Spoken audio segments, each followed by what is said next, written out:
Hi, I'm Meredith St. Clair, and I chose to do my presentation on the daikon because I did a Korean recipe of banh mi, bulgogi banh mi, from Soul Brothers downtown in Old City. So, some history about the daikon is it is the most popular vegetable in Japan, and it is a type of radish that most likely originated in the Mediterranean, but it arrived in Japan around the third or fourth century to our known records.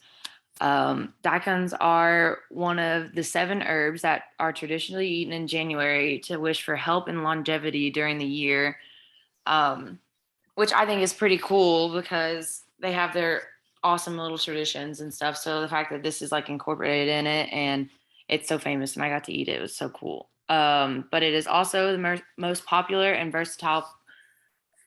Oh, the most popular and versatile part is the root, which gained its popularity around the 13th and 14th centuries because it has a lot of nutrients and stuff in it. And it is most popularly used in grated form to add flavor to many meat and fish dishes, as well as sauces in Japan, which started around the Edo period in 1603 to 1868 and carried into today. In some recent years, though, many Japanese people have mixed this grated daikon with honey and yogurt to keep you regular, which I would assume is to like keep your gut happy and stuff like that. So they use that as like a health thing. Some of the nutrient composition of a 7-inch and 12-ounce daikon is raw. It has 61 calories, 0 grams of fat, 14 grams of carbs, 2 grams of protein, 5 grams of fiber, and 124% of the daily value of vitamin C, which I thought was really interesting.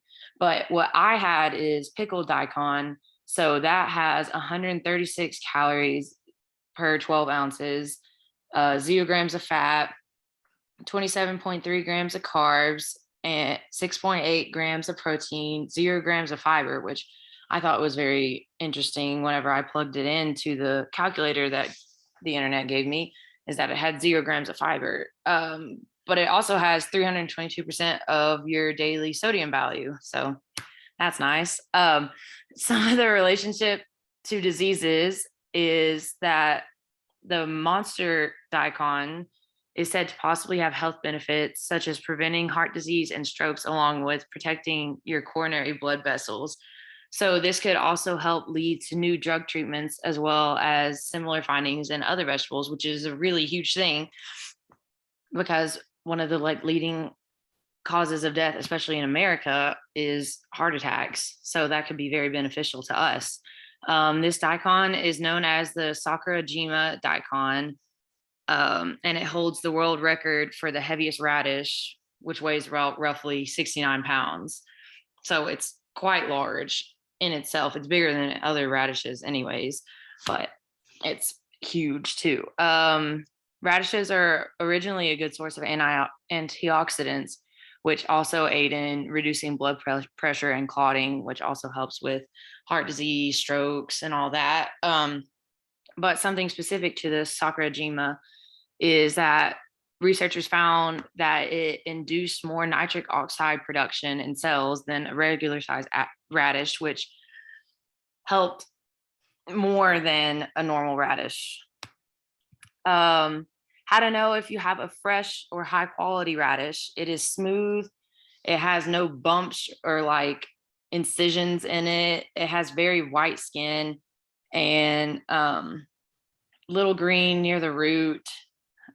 If you break the leaf and the inside is green, then it's good. If it's white, then it's bad. And the leaves are edible too. And I know that it says white radish on the bottom, but I compared it to some other daikon radish pages as well, and the results were similar between all of it.